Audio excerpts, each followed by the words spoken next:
Good morning, everybody. This is Denise Griffitts, and my co-host and my friend and my mentor, Ben Gay III, and we are talking to you from the Closers Inner Circle podcast. And today, we're talking about something that's pretty important. We're talking about the legacy question. And that question is, what will they say about you when you're gone? And I know that sounds a little bit ominous, but what kind of legacy are you leaving? So today we're diving into the question that every leader, every entrepreneur, and human being eventually has to face. What will they say about you when you're gone? And I think I'm thinking about this because Charlie Kirk was assassinated, and we just don't know when we're going to leave. And we don't know unless we plan what kind of legacy we're going to leave. So I think that's where that came from, to be honest. But for Ben, legacy isn't just an abstract idea. And early in his career, he had the rare privilege of being personally mentored by Dr. Napoleon Hill, the author of Think and Grow Rich.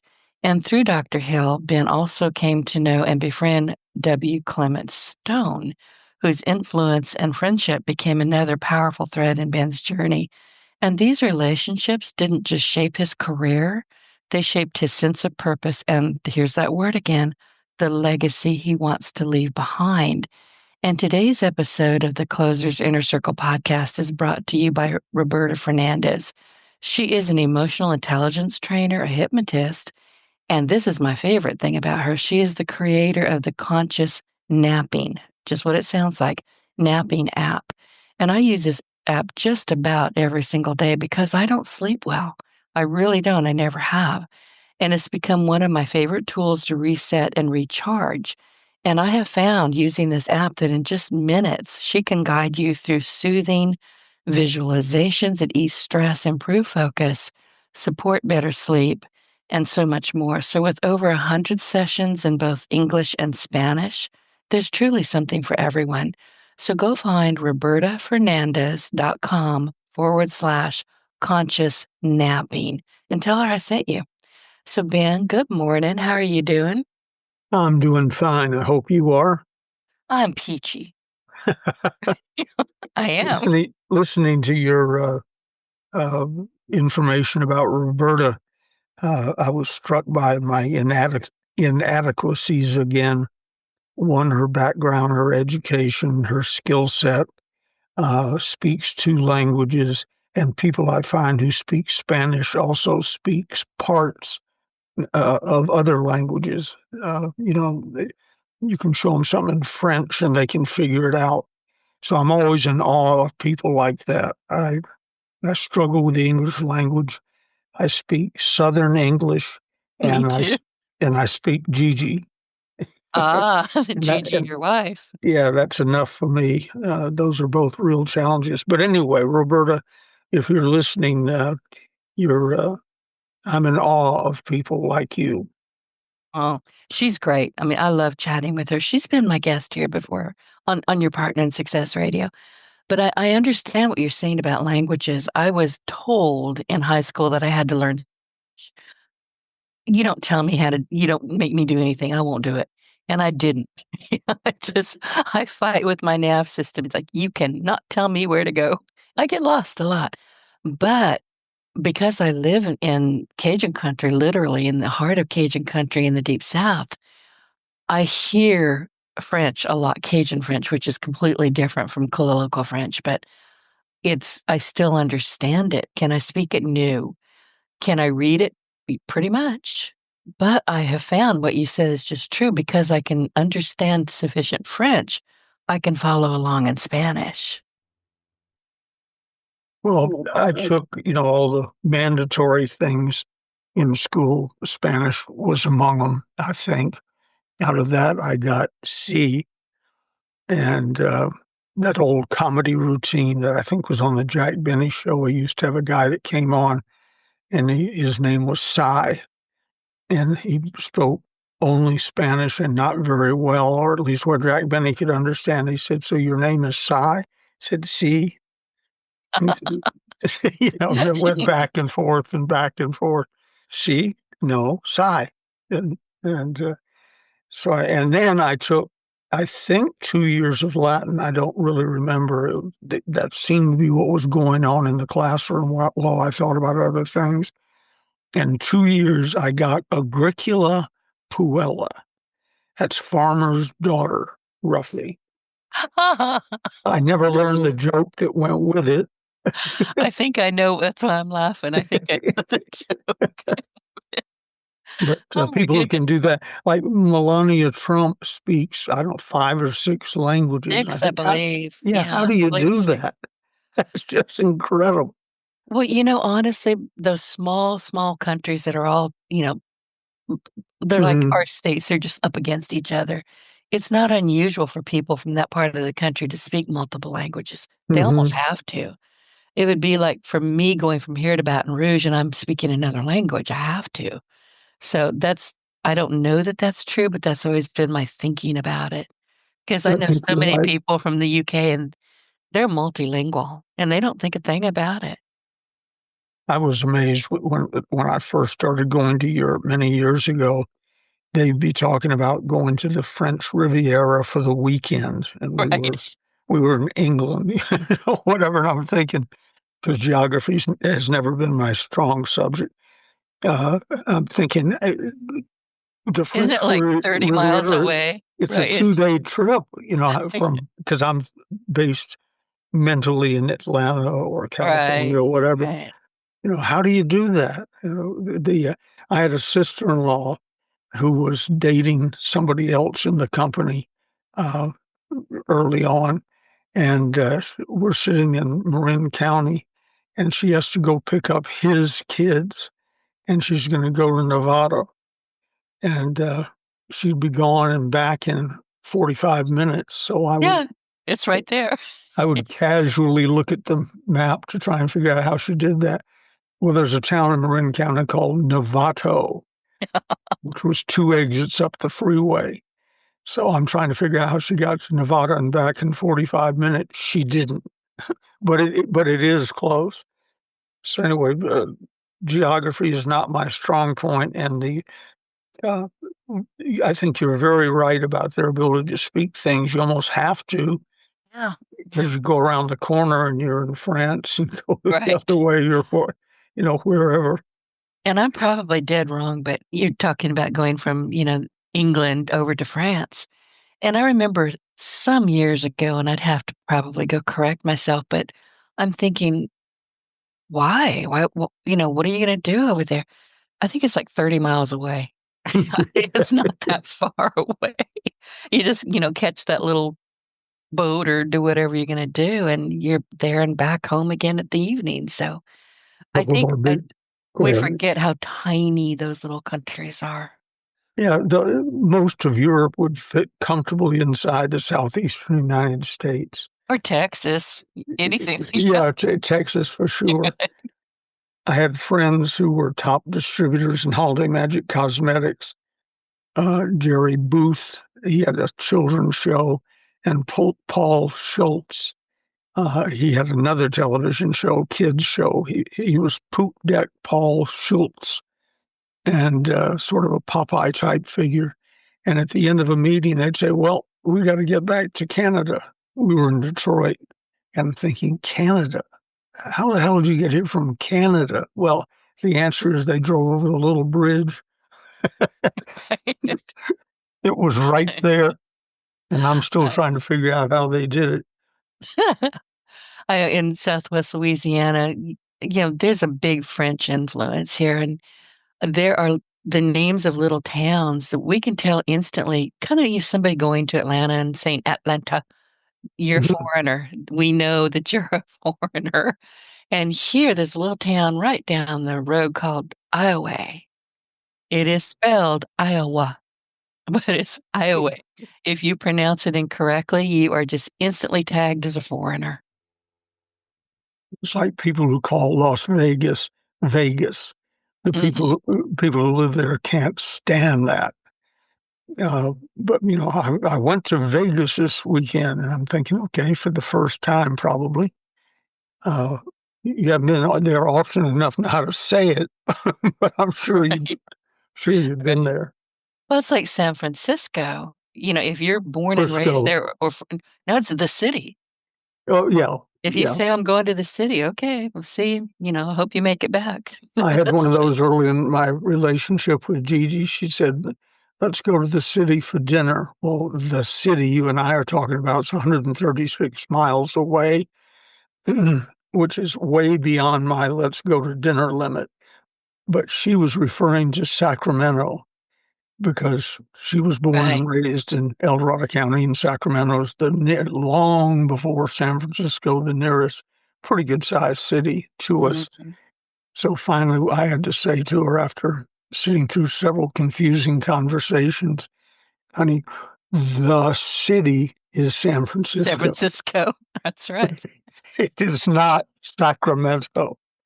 Sacramento No. is barely a city.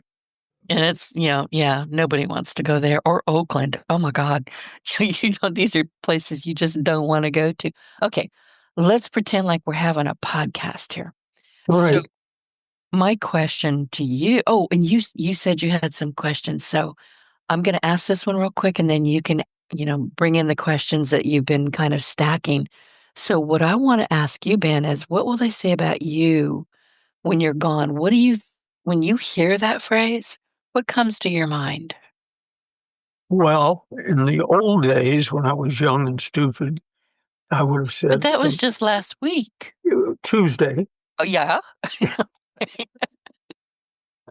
I would have talked about money and success and big houses and this and that and so on. As I've aged and matured a bit, I've come down and I've thought about, I haven't yet done it, I've outlined it in my head, but I'm not leaving the writing of my obituary to an upset Gigi or a mortician who never met me or whatever.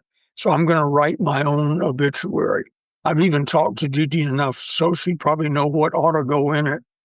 But it would start out on the legacy front, which I'd like to be known as a good husband. I wasn't the first two times, but I am to Gigi and have been for 30 years. I'd like to be known as a good father.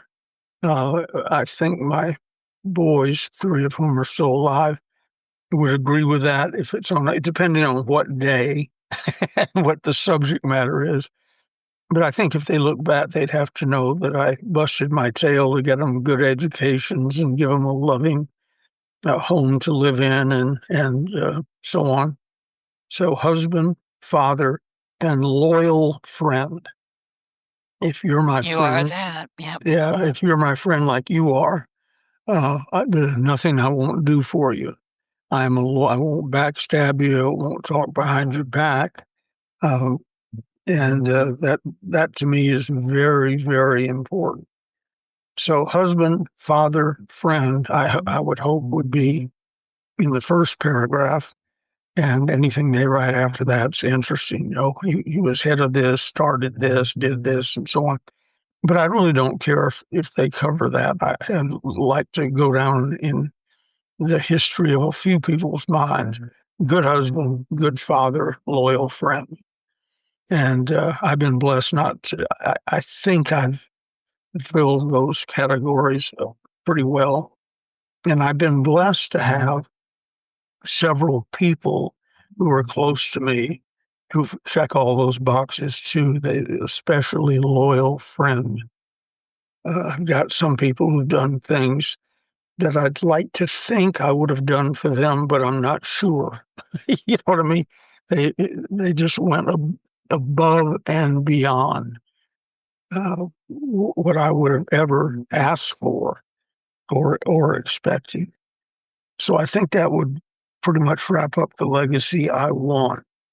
And then, if you go into the biography, he was this, he was president of this, he was the youngest this, he started the call centers, but nobody cares about that stuff. I'd like them to sit in a local pub or local restaurant and say, I really miss Ben Gay. He was always kind to us. Every time he saw us, he came up with a compliment of some sort. Occasionally, it's you don't sweat much for a fat girl, but I do my Oh, best. I now do you sound like my brother. Okay. do my best to come up with the good ones. And when I meet somebody new, while we're going through the handshaking and hi, how are you? Good to meet you. I'm looking for something to compliment: hair, complexion, overall appearance, voice. There's so many categories because I've seen how people just light up because apparently people don't say nice things to them frequently. I may have told you this. I said to a lady one time in a restaurant who was doing a wonderful job and they were understaffed that day. She didn't make a single wasted movement. If her hand moved, it was to pick up a coffee cup or something. And I was studying, and she was a nice looking lady. I was studying how she worked, and Gigi and I were talking about it. Finally, I called her, and I could see she had a good sense of humor because she was kidding with people while stressed. And I said, so I called her over when she got near the table, and I said, I just wanted to tell you something. Gigi and I have been talking about how efficient you are and pleasant. And I know people like you don't get a lot of compliments. And I had her pegged. She busted out laughing. And when we went out through the main dining room, she was talking to the owner and she said, I'm telling you, he said, I know people like you don't get a lot of compliments. Oh, And she and the owner were cracked up about it. And it's become one of those things we now, every time I see her, she's on duty. We wink and smile because I got a good one off. But even that was a reverse compliment. People love to be praised. I have several compliments that have been given to me over the years. I can remember where I was, who else was there, what the room looked like, everything about it. Uh, One of the disadvantages of being regarded as somewhat of a leader is they expect you to give them compliments, but they rarely give you one. I guess they figure your head's big enough as it is. So when I get one that's a nice one and sincere, I know how it makes me feel. And here's an example: when William Penn Patrick brought Dr. Napoleon Hill into my office for the first time, we talked briefly, and then for another 5 minutes or so, and Bill Patrick turned to Dr. Hill and said, "I want you to know." Ben Gay is the heartbeat of our company. Our entire worldwide organization rotates around him. And he'd never say anything like, I knew he liked me and he'd promoted me to president and so on. But he'd never said anything quite that open. And today, 50 years later, I remember it like it was yesterday. And so if you have an opportunity, it doesn't cost anything. If you've got an opportunity to compliment somebody about something, do it. Make it a game. Here's a new person. They need a compliment. and make it sincere. Yeah. Yeah. Don't just throw something down and think, oh, that's good enough. It's not good enough. They're going to know. Yeah. You want them talking about it 10, 20 years later, or at least remembering it. That's true. And I know I've shared this with you, and I'll just, drop it in real quick. But, I'm a highly committed introvert. When I go out to Walmart, I go with my black baseball cap, my huge Ray-Bans on, covering half of my face and my resting bitch face. Doesn't work because it's the South. Everybody wants to talk to you or hug you or Yeah. something. And I was in the grocery store, and I'll never forget this. I was looking at this she reminded me so much of my mom, this tiny older woman, because my mom said she was 5'4". She lied by 4 inches.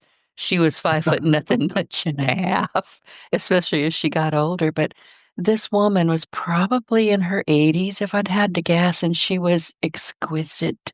She was so beautifully put together. She was wearing an outfit that my mom would have worn. She was wearing the cutest little sparkly sandals. She had a manicure, a pedicure. Her hair was perfect. And I looked at her, I said, and I, me, stilettos. I got shoes. I have this thing with shoes. And I looked at her and I said, those are the cutest shoes. And she lit up. And I meant it. I was like, I wonder if I could find something like that. I would have bought them. But we moved our buggies. We paid for our groceries and we moved our buggies over to the edge of the store. And we stood there and we talked for an hour. Never saw her again. But it was one of those moments that I'm sure we both remembered it. Yeah, absolutely. If she's still with us, I doubt it. Yeah, I she's doubt still it. talking about it. I had an encounter with a similar lady, one of those you come around the corner and there she is, and you just stop. Wow. She was probably deep in her 80s, I'm guessing. But Kind of like Maya Musk, Elon's mother. Oh my uh, gosh. Gorgeous. well, perfect. I won't even say graded on a scale because sometimes somebody's really good looking for 85, but not for 25. But this lady, you didn't have to grade her on a scale. She was just stunning. And it wasn't by accident. She didn't roll out of bed looking like that. So I stopped and complimented her. And I said, Gigi, come here, meet this lady. And Gigi had the same reaction. She looked at me and went, whoa, are you gorgeous? And so Right. on. But on Scotch taped, I have notes all over my computer screen, not on the screen, but around the edges. I have what she had written on her T-shirt, printed on her T-shirt, which I thought was almost as cute as her appearance. It said, "Admit nothing, deny everything, Yep. attack with false accusations." Oh, And I said that you're gorgeous, and the shirt is perfect. I have to have that shirt. Yeah. Okay. So I've come across people like that and you stop and you go, wow, that's all Yeah. you can do. And sometimes they're looking at you like, what? Do I have spinach in my teeth? Or, oh my God, you're stunning. And I have no problems with saying exactly what you did. It's like, wow. Well, And sometimes uh, God has to get it right to start with, but right. and then with a little assistance on top of that, some people are just wow. Hmm. Yeah. I'm not one of them, but I sure admire it. Well, and it's a physical thing, but if you're a truly good person and you do have a legacy to leave whatever that's going to be, that let's call it an aura because I don't have a better word for it, but Mhm. that's going to shine too. And Mhm. you can be completely stunning, but people are going to be able to tell that it's coming from the inside as well. Sam Goldwyn, the old Hollywood producer, said, "I don't know what it is, but I know it when I see it." Right. And Right. some people have it, and it's not just physical beauty. I've known a lot of people who had it that physically were not attractive, but somehow they dominated the room or the conversation or the whatever, and knew how to carry themselves. Some probably unconsciously, but I think most people probably worked on it a little bit. When I'm dressed properly for some occasion, I know I look better, than I dress on a day-to-day basis. So if somebody says that's a nice suit, it's true. It is a nice suit. Uh, but I put it on deliberately for you, and this occasion wasn't Right. accidental. And then some people just drift through life, uh, leaving that aura behind them. Uh, you just know it and see it. Again, I don't know what it is, but I know it when I see it. Yeah, I'm with you. And I like you, I tend to read people fairly well. I'm aware of how they're showing up. I'm aware of how they're maybe just standing there. I'm Hmm. also aware if they're bat crap crazy and I know to get out of their way. So, I'm always watching people, but I understand what you're saying. And like you, I can't quite put it in words, but those people exist. And all you can do is say, huh, I wonder if I could be like them a little bit more. A little bit more. Yeah. Yeah, maybe I could try harder tomorrow or something. But Cary, Cary Grant, the old handsome actor, somebody said to him one day, "Oh, God, I wish I was Cary Grant." And Cary Grant said, "Me me too." too. Yeah. This is a costume I'm wearing. I My know. hair, my face, my everything about it is I'm totally aware of what I'm doing. So he wasn't one of those that just had it. He groomed it and polished it and knew how to promote it. But I've thought of that frequently. I wish I was Cary Grant. I do too. He's one of the I rarely watch TV. It's just not my thing. You give me books, I won't even go to sleep. I can't sleep. But the other night, I thought, oh, my eyes were getting tired. I did not want to go to sleep, but I kept. It was 1 o'clock in the morning, so I turned on the TV and I went to I think it's T. I went to anyway one of my apps that's free and Cary Grant movies. I went, ooh, so I saw uh, part of one movie that I had never seen before ever, and I was completely delighted with it. And I finally went to sleep. I didn't watch the whole movie. I had to make a note to go back to it, but it's like, well, that was lovely. It really was. Just watching him, listening to him, he's comedic. He had it. He absolutely had it, whatever it was. So some got it and some don't, and some of us are working on it. I'm working on it. Yeah, I fall into the latter category. Me I'm too. working on. You mentioned books at Christmas time and so on. My family had a rule: if you're going to give Ben a book, you don't give it until the gift wrapping is over and maybe the meal is over. Because if they gave me a book, I opened it up and I was gone. You got, yep, yep. I do the same. Yeah. I was telling somebody in my pre-interview the other day that I actually read last weekend was one of those weekends. I didn't want to do a darn thing. And sometimes you just have to listen to your body. Don't do a darn thing. I got on my couch with a 20-pound cat on my chest. I had to keep moving him because after a while I was like, I can't breathe. Yeah. But I read 6 books that weekend. Whoa. 6. Now, they were all gifted to me. These are all from my upcoming guests.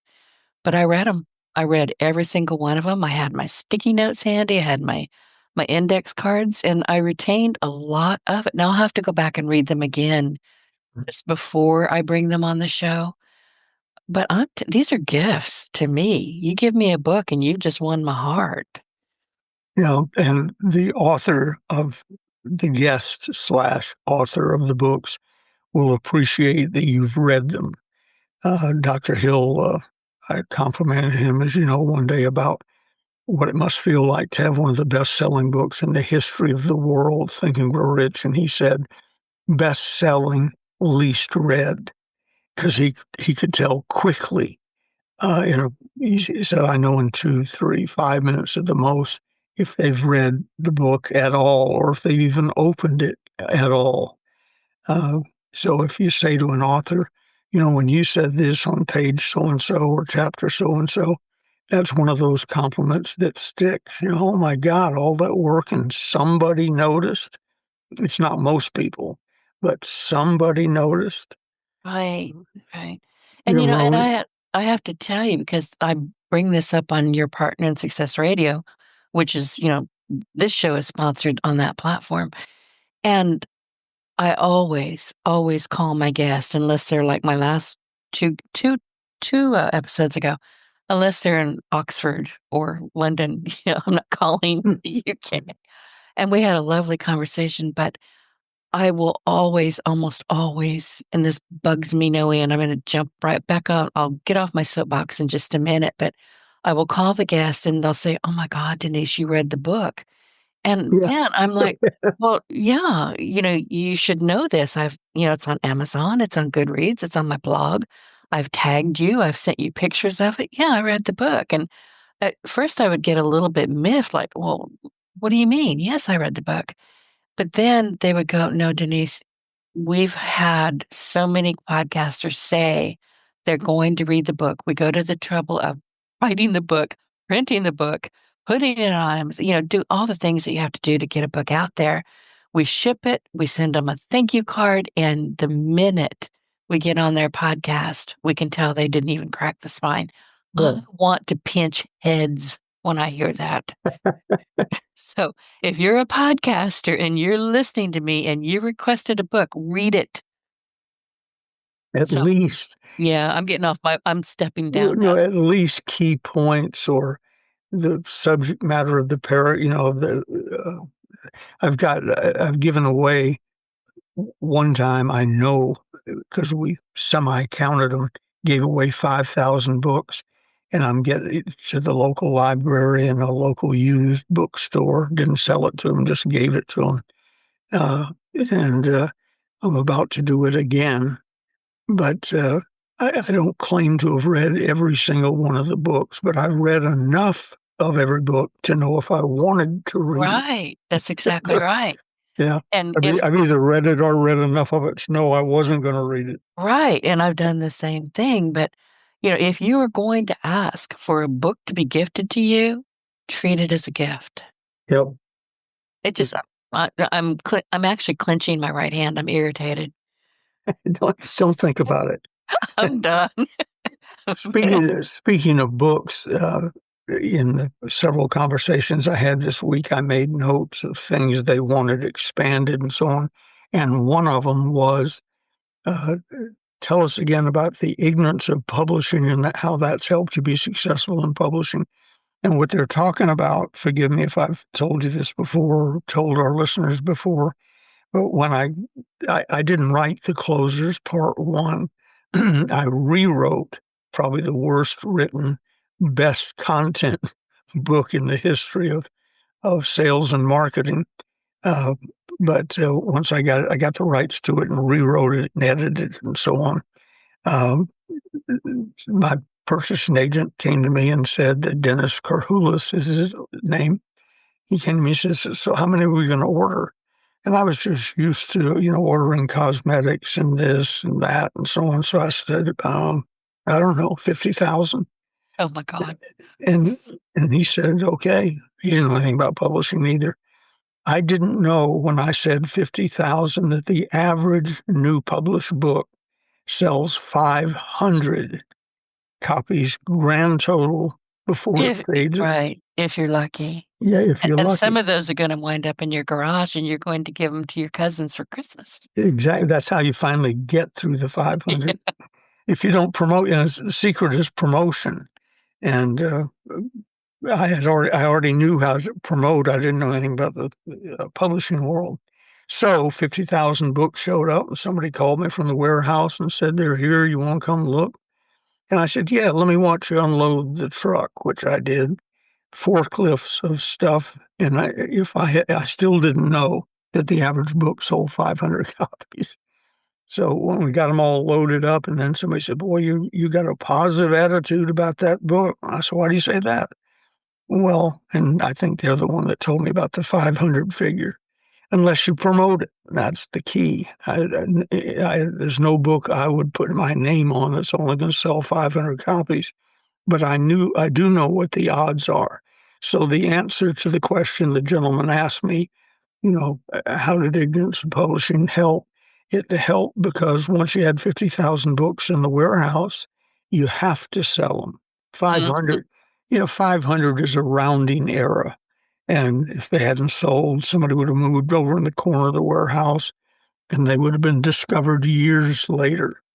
A book I had something to do with, I won't name it, suffered that fate, got published, didn't sell much, went to the corner of the warehouse, and a new warehouse worker, new employees are always the best because they're not used to being part of the problem yet. Yeah, I said to me, "I've never shipped any of these. Is it a good book?" And I said, "Yeah, it's a great book. Where'd you find it?" He said, "Over in the corner of the warehouse." So we moved it to the front of the line and started selling it aggressively and doing very well. Promotion being the difference. Prior to that conversation with him, I don't know how many we printed to start with, but prior to my conversation with him, I doubt we had sold 500 copies. So if you write it, you got to promote it. And that you should be listening to that since you're about to come out with the closers part four. I am, and Yeah, you promised to put your name on it, so thank you very much. you said it. You We're said it on the promoted. radio. And then somebody said, you told me, what do you do if you're a business owner, solo entrepreneur, solopreneur, however you pronounce that new word? Um, how do you keep yourself motivated? And the answer to the question to him was generally a positive, upbeat attitude. When I do something right, I go, attaboy, or I treat it as a God wink and say, Jesus, thank you very much. But I thank somebody. But when the day-to-day stuff where somebody's supposed to hand you a trophy or a lapel pin or something or a ring for doing a good job, I don't have anybody like that. Although Gigi and I work together, she's running her jewelry business, I'm running my coaching, consulting, publishing business.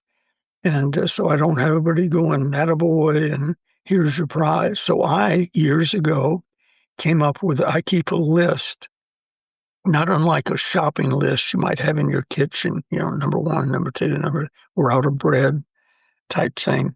I keep a list of things that I get as a reward if and when I sell a significant package, not a book, but 500 books or a speaking engagement or something. I keep a list of things that I get when I do it. And the reason that came to mind this week, decided he asked the question, how do you keep yourself motivated? I remember the time, I don't remember what it was, probably a seminar, but I took an order, got on the phone cold, and before we hung up, I had made $50,000 profit above and beyond cost of goods and so on. $50,000 profit. And I said to Gigi when I hung up, I said, all right, got that. And it's going to be exciting to work on it. And she said, what's next on your list of prizes? I looked down. For $50,000, I got to acquire a package of white socks. And see, now you know why I have so many stilettos in my closet. Honest to God, it looks like Nordstrom threw up in there, but I rewarded myself a lot for a long time until I just said, I'm not even wearing them. I just go in and visit them. So, but I have them. I've had, that's a good term for overstocking of shoes. I visit them. Yeah, I and I love do. that. Gigi wears casually around the house and office 2 or 3 pairs of pants I recognize. In other words, I don't recognize them. Aha! I go, oh, those are Gigi's pants. She's dressed. Um, in her closet, because I do the laundry, I had to promise to do that to get her to marry me. She has 21 pairs of pants hanging up, Well, yeah. casual, a little dressier, etc. But to wear 2 or 3, you got to have 21. I didn't know that. And they have to be comfortable.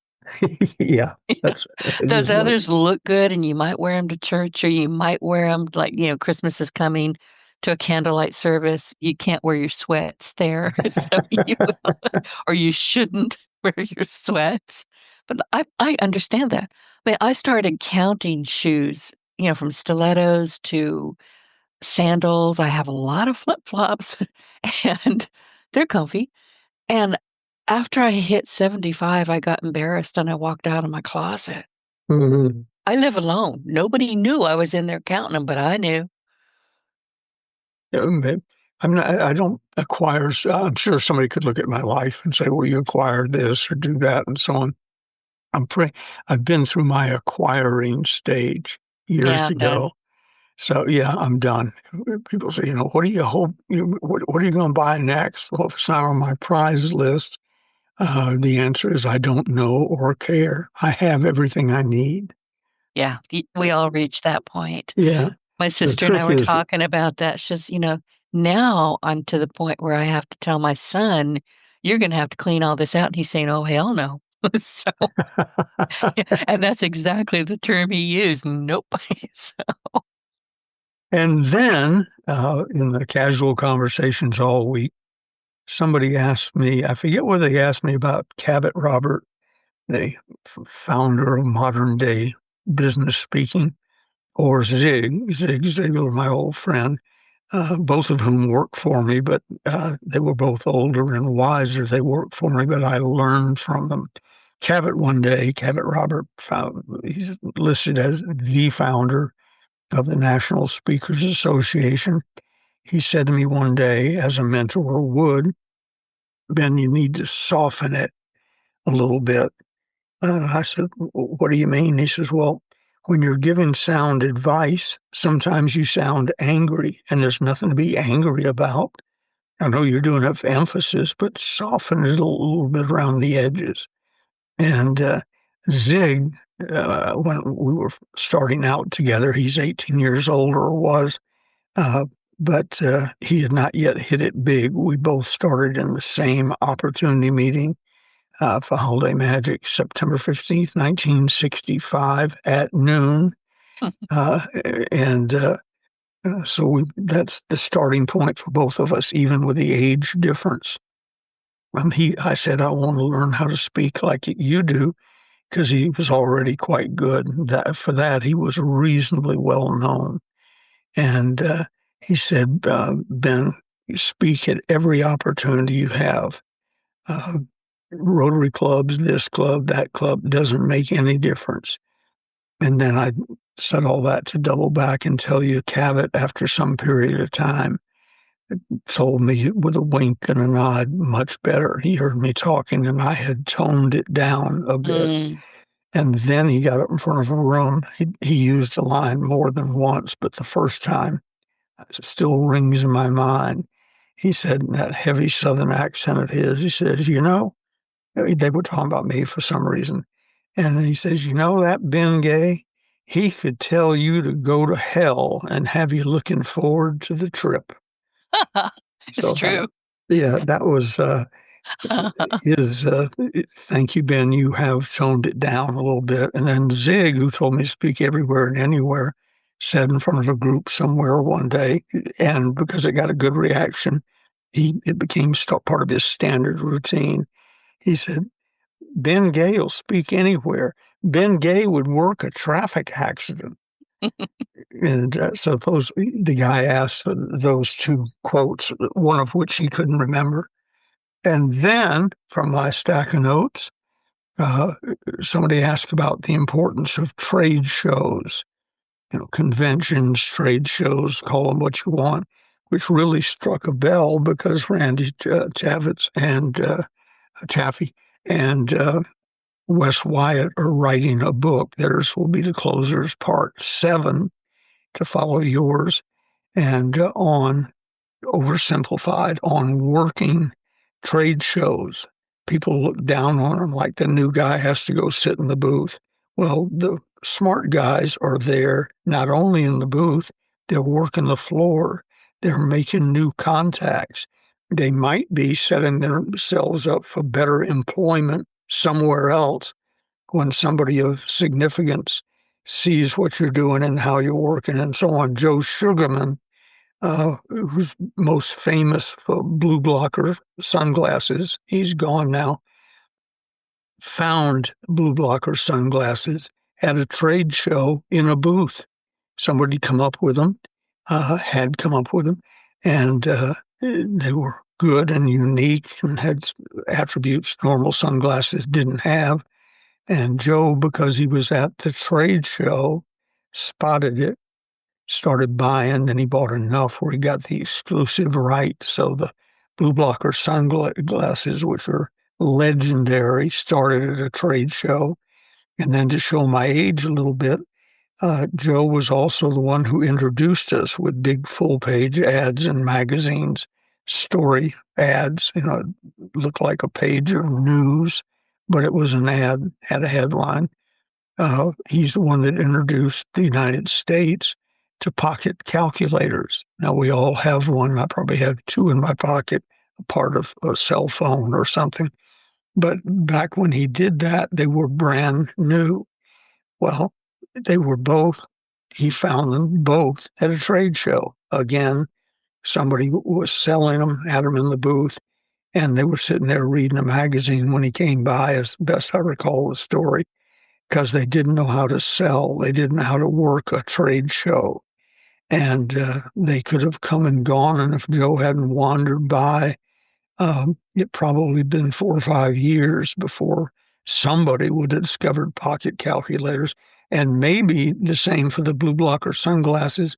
But I have a feeling those might have just gone to their grave by themselves, because to the average observer, until they get them explained to them and put them on their face, blue blocker sunglasses look like any other sunglass. So, yes, to answer his question a week late, yes, work, trade shows. They don't even have to be your trade shows in your industry. If you see a group of people wandering around in a big meeting room with booths and so on, figure out a way to get in there and find out what they're up to and meet people and bring your, again, showing my age, I still probably go through 6,000 business cards a month, and they may take them home and put them on their phone. Fine. I don't have to stand there and wait while they put it in their phone. Here's my business card, stay in touch, etc. I've met so many people at trade shows, conventions, and at my own seminars. Some people hide in the green room till they go on in the seminar. I have literally never been in a green room. I don't know if I hear them referred to that way. I don't know if they're green or tan, but call the green room, whatever. There's nobody in the green room that can buy anything from me or influence a contact for me. That all happens out on the floor. And I've maintained for years trade shows, conventions, my own seminars, somebody where I'm just a guest speaker. I'm usually the first one in the room in the morning, even if I don't go on until 2 o'clock in the afternoon. Uh, my favorite sound when I know the day is over, when the vacuum cleaner fires up, and they turn down or bring up the lights, as the case may be. I've made more money in front of the stage, off stage, in booths, than I've ever made from the stage doing what I'm supposed to be doing, what I'm known for, what I'm supposed to be doing. What I'm supposed to be doing is making new contacts, lifelong friends.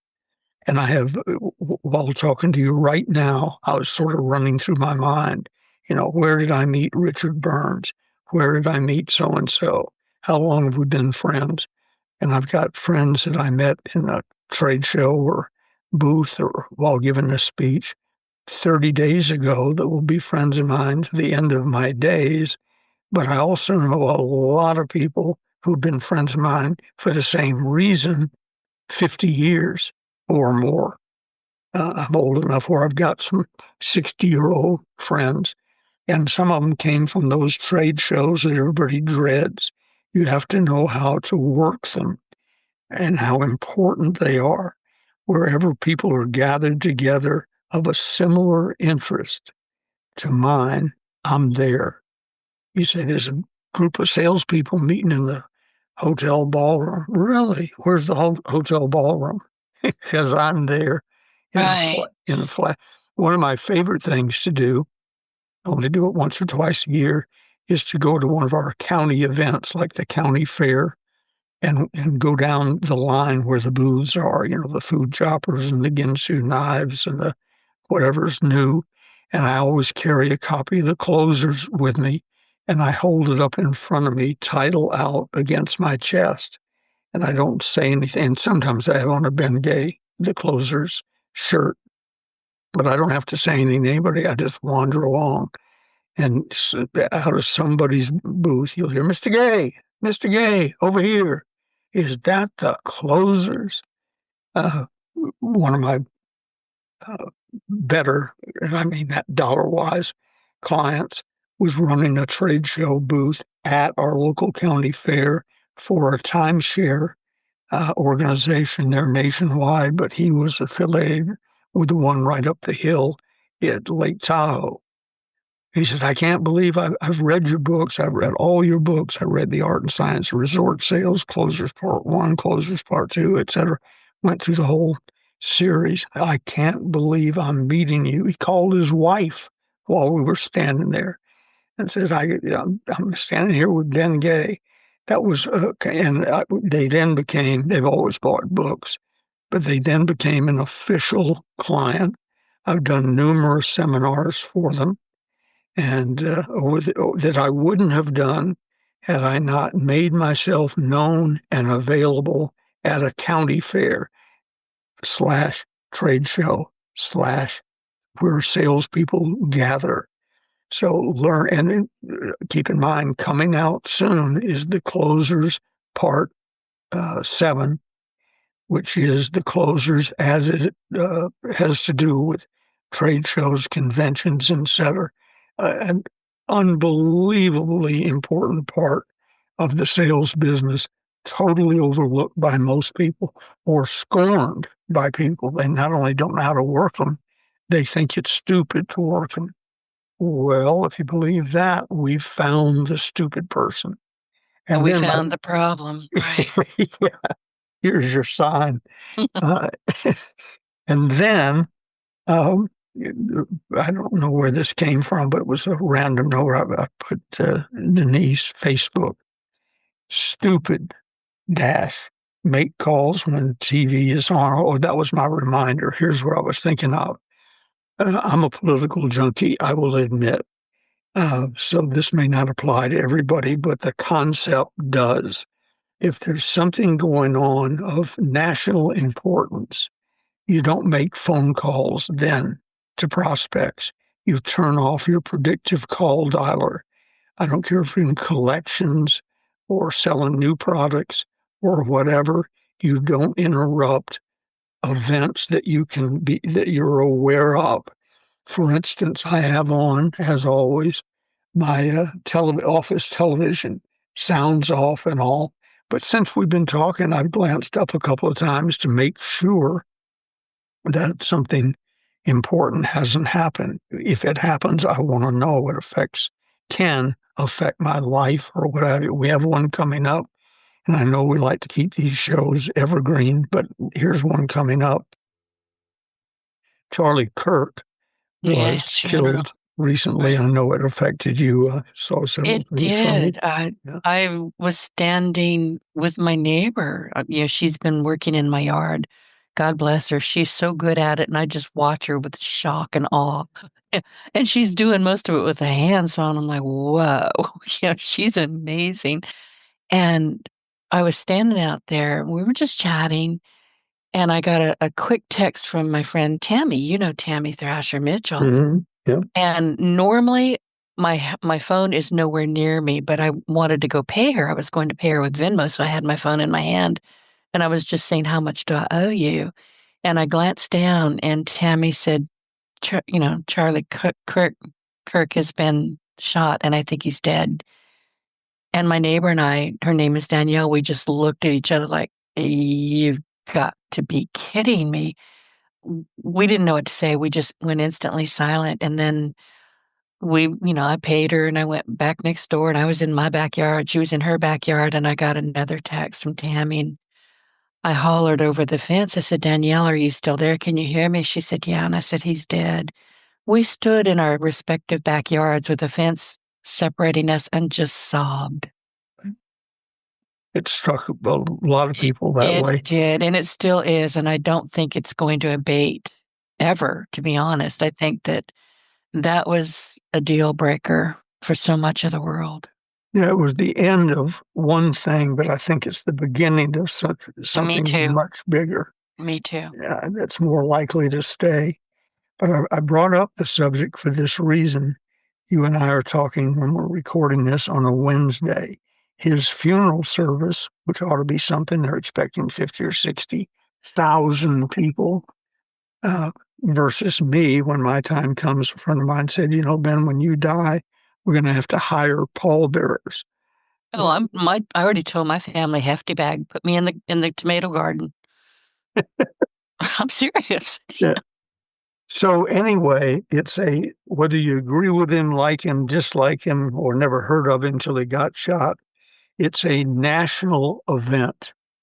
And if you hated him, then shut up on Sunday when his Exactly. funeral service will be. Just shut up. Don't make yourself look insensitive and stupid. But since the subject of my little note was don't make calls, just take Sunday out of your mind. In fact, Sunday ought to be out of your mind anyway in most circumstances. But take Sunday phone calls out of your mind, not even returning calls. Leave them alone. Don't let yourself become insensitive.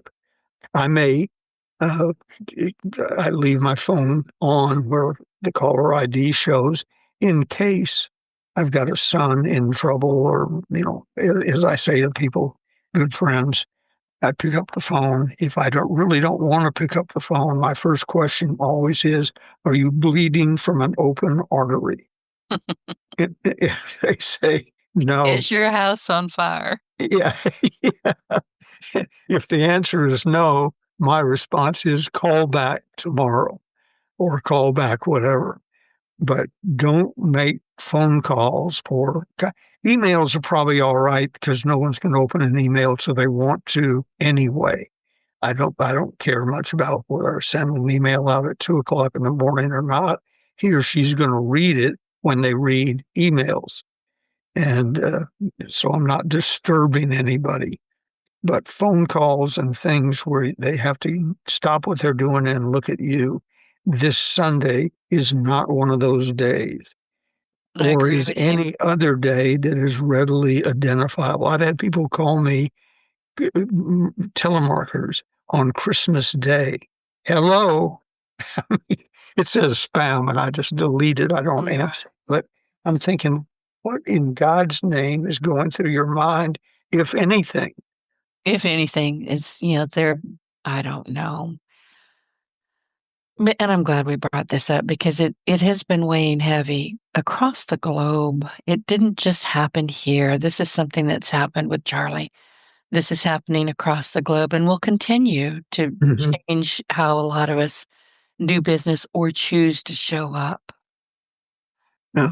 And I have to admit, I didn't know. I'd seen him on television. I'd watched the way he worked. I admired it. He was young and good looking. And I didn't realize how big he was till I Yeah. started seeing him sitting on sofas looking like he was standing up. Uh, but I had no idea. I thought Turning Point was wherever he was holding a meeting. I didn't know they had 3,500 chapters. And More now. yeah, well, they're There's been about a to have huge, 30,000 I chapters. know, I know. It's amazing. And that's a legacy. So yeah, That's a yeah, we massive started out talking legacy. about legacies. There's Yeah. one. But I have become, I'm more broken up about him today than it was the day it happened. Because the day it happened, I thought, oh, what a shame, a young person doing well, I'm sure, and so on. But I had no idea the impact because I'm not a young person on a college campus. I had no idea the total impact he was making. So, point made, I hope, stay off the phone this Sunday. Don't phone anyone that isn't near and dear to you, perhaps a blood relative, about something that has to do with that or some family thing that cannot be put off anymore. And there aren't many of those. No. And here, I'm going to offer another bit of advice to go with your stellar advice. If you have something ugly to say, can it. Wait until Monday. Yeah. Or better yet, don't ever say it. People are losing their jobs as they should. But what's happening that I find fascinating is how many truly ugly people are just showing their butts all over the world. And there It are really is consequences to interesting. that. There's a lot of consequences to that. Then they're shocked when they lose their jobs or they're fired. And I'm thinking, you don't have any critical thinking skills, do you? Yeah. Yeah. And I repeat, Uh, I, I don't care whether you're for him, against him, sad he died, happy he died. Be aware that a significant portion of the population does care, and Hmm. you'll offend those.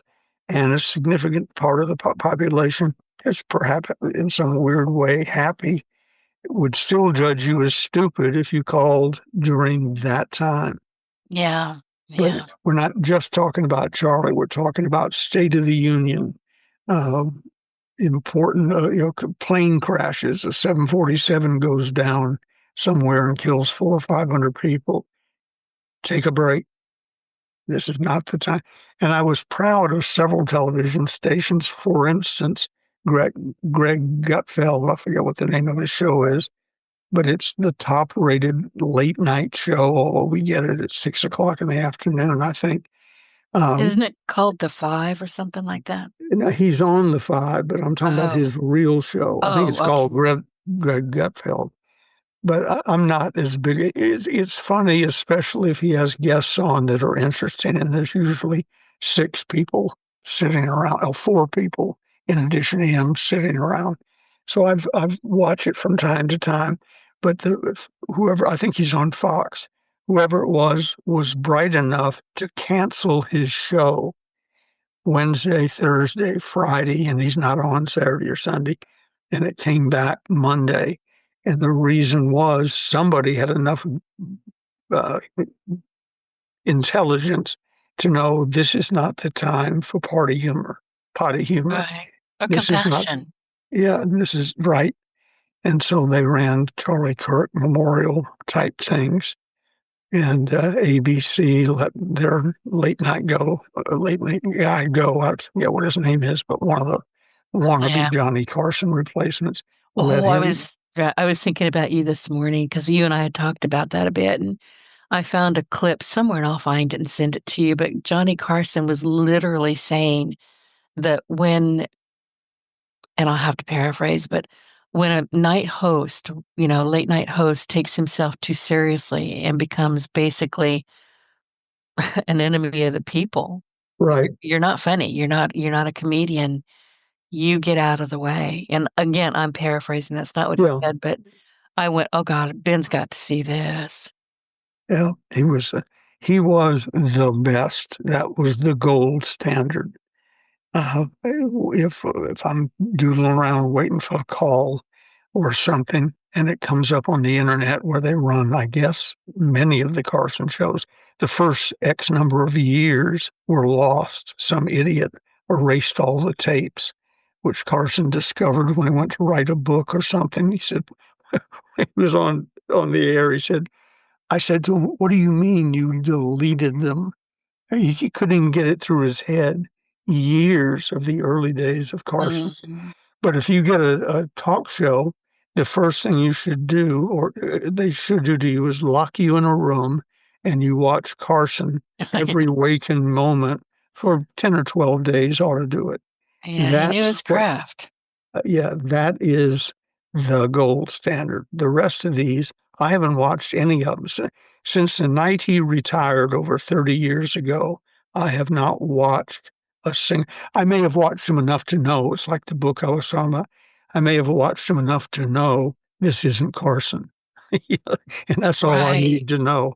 right, Well, right. I have chattered away, and according to my notes, we're up against it. So wrap it up for us. Yeah, in a couple minutes. And I wanted to go back and we'll finish this up next week. We'll talk about W. Clement Stone and, a Hmm. few other things, what are your daily habits or principles. But you were talking about when you, your books and you have 50,000 books, which just like I think in pictures and I can't even picture that. So you boggled my mind. But when you're talking about if you have this book and you have to sell it, you have to market it. And I started to kind of break in and say, yeah, just like Randy has done with, you know, asphalt and algorithms. I never can say that. But I mean, he took the marketing part of getting that book out there very seriously. He's doing So an excellent job. he is. And I am understanding by watching what he's doing that I'm going to have to really work to beat him with number four. Do it. I'm going to. Hey, Randy, love you, but I'm going to be right at your heels. He's done a marvelous job with that. You were talking about picturing 50,000 books. I just did the math on it. Our current supplier packs them 30 to a case. I don't know if that was true in the early days or not, but 30 to a case. So I watched them unload a truck with 1,666 cases on it. Oh my gosh. that's time to call a staff meeting and say, we have a challenge. Yeah. Or who the heck let me do this? Yeah, Dennis, Get you the blame idiot. out there first and then figure it out. But yeah, I mean, I'm picturing that going, oh my gosh. But yeah, Randy, good job. I mean, he is still taking it very, very seriously. And he's doing a magnificent job. So congratulations, Randy Chaffee. Let's give him a little plug. The book is called Asphalt and Algorithms. See, I can't say. I asked him, I said, why did you put that together? Did you try to read that out loud before you wrote that? Because it's impossible. And then the subtitle is a Road Warriors Playbook for Right. Winning Results in the Hybrid Sales Arena. It's really good. Oh, I didn't notice that. Forward by Ben Gay Ben Gay III. the third. See, I noticed that. I'll be darned. Yeah, darn it. It's like he beat me. Gosh, I'll speak to him again soon, but right now I'm having a hissy fit. So and he's going to be my guest again pretty soon. Well, listen, everybody, thank you so much for joining us. And be sure to get the closers, parts 1 and part 2. And pretty soon, parts 4, me, Denise Griffitts, and 7, Randy Chaffee. We're in a race. We're having a foot race right now. And just follow along with us. And if you have questions like the ones that Ben just shared, get them to us. You can catch us on LinkedIn. It's the best place for both of us. Just, drop us a note and say, hey, can you answer this? And I'm here if you want to talk about marketing, podcasting as marketing, or, web development. We don't necessarily have to talk about sales, although everything I do is about sales. So, just stay in touch with us and let us know. And Ben, what are we going to talk about next week outside of finishing up this conversation? Well, I'm your humble servant, so we'll talk about whatever you want, but sales will be involved. Oh, yeah. The rest of this conversation will continue, and a little bit about Clement Stone that the average person might not know. That's W. Clement Stone of Combined Insurance, one of the dynamic people of our era. I know he is. I've read about him a long time ago. Well, listen, everybody, thank you so much. This is Denise Griffitts and Ben Gay III, and we will see you next Wednesday. Ben, thank you. Thank you.